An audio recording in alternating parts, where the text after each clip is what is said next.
All right, ladies and gentlemen, we're now going to jump into a triangle. So firstly, let's look at this triangle. Okay. Let's assume this is an equilateral triangle. So what exactly is an equilateral triangle? Well, an equilateral triangle would be a triangle where all three sides are equal as well as all three angles, right? Now there's this theory in geometry where it says the sum of a triangle is equal to 180 degrees. Okay, the degrees are angles. Now 180 degrees, if I had to equally divide them into three, I can now say, well, each angle needs to be 60 degrees, right? So this one's 60, this one's 60, and this one's 60. Okay. Now I'm going to give each triangle a value. Let's use 1 because 1 is the easiest. Now if I cut my triangle from an altitude and I create a 90-degree angle, here I have a 60-degree angle that needs to be cut into 2 because it's perfectly shaped, right? Now this explanation is going to be a little bit more advanced, so try keep up. So we have 30, 30. Okay. Now, because I cut exactly in the middle, it means that this 1 is also going to split up into 1/2 and 1/2. Right. Now that we have the hypotenuse, which is equal to 1, so we have the hypotenuse is 1, we have one leg, which is 1/2, and we don't know what our perpendicular height is. So is there any way we can calculate this perpendicular height? Of course. Well, we can use the Pythagorean theorem, right? So let's do it. Let's say, in this case, the Pythagorean theorem is a squared plus b squared is equal to c squared. And now I'm going to say, well, 1 squared, I don't know what my height is, so I will call this h squared, even though, okay, let's just call this one h for now, height, even though the hypotenuse is also h. Whoa, let me change it. Let's call this perpendicular height. And then I have 1/2 squared.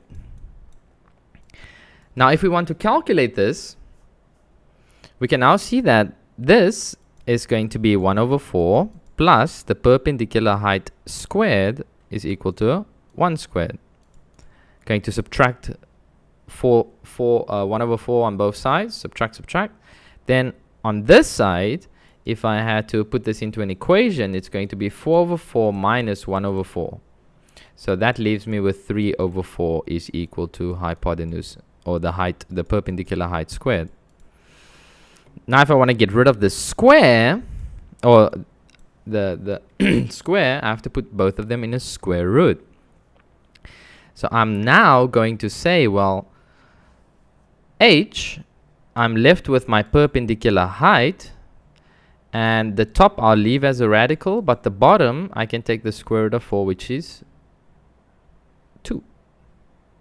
So now I have a value. I have a value square root 3/2. And look at that. Huh? How interesting. Look at that. Well, now I ask you, well, hello, what is the value of sine 30? Right? Well, what is sine 30? Well, sine 30 by memorization, we know, is 1/2. But mathematically, where do we find this 1/2? Well, I know 30 is over here, so let me redraw this triangle. I'm going to redraw it over here.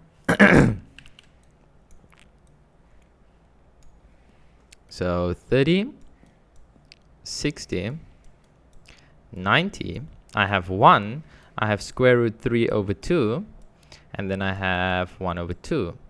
So if I want to find the sine of 30, well, I can say it's my opposite over the hypotenuse, which is square root 1/2 1 over 2 over 1, which is simply 1 over 2. And look at that, huh? Wow. It's 1 over 2. And this is how mathematically we can find sine of 30. So let's look at the cosine of 30. Well, what's the cosine of 30? Cosine of 30 we know is square root 3 over 2, because you will usually fluctuate between these two options, right? So cosine 30. Well, I know it's my adjacent side, which will be this side, or in this case, I'm working with 30. So my adjacent side will be square root 3 over 2. So square root 3 over 2 over 1. That gives me simply square root 3 over 2. And this is one way to calculate cosine 30, sine 30, sine 60, cosine 60. But there's also another way. Okay, this was the one way. This one's a little bit more advanced. Let's get to the basic one. The one I generally like to teach students would be the special triangle 1, 2, 3. So 1, 2, 3.